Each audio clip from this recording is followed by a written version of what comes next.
At the core of the 9/11 attacks was violent extremist ideology. Al-Qaeda followed a radical interpretation of Islam that framed the world as a battle between believers and non-believers.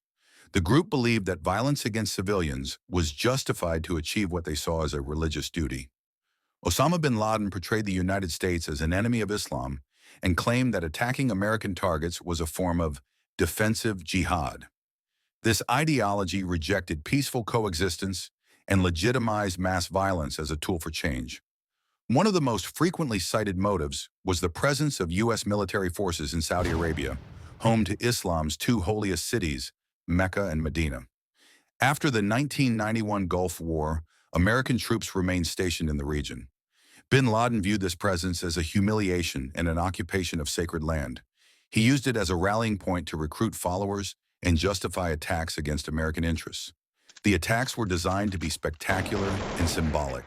Targeting the World Trade Center and the Pentagon was meant to demonstrate that the United States was vulnerable and to send a message of power far beyond the immediate destruction. By causing mass casualties and worldwide media coverage, Al-Qaeda sought to gain global attention, inspire other extremist groups, provoke fear and instability, draw the U.S. into prolonged conflicts. This strategy aimed to polarize societies and escalate global tensions. Osama bin Laden also sought to establish himself as a leading figure in global jihadist movements. By carrying out an attack of unprecedented scale, Al-Qaeda elevated its status among extremist networks and positioned itself as a central force in international terrorism.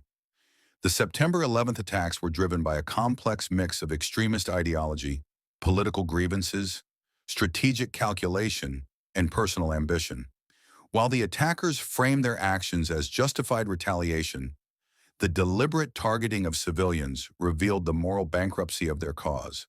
Understanding these motives does not excuse the violence.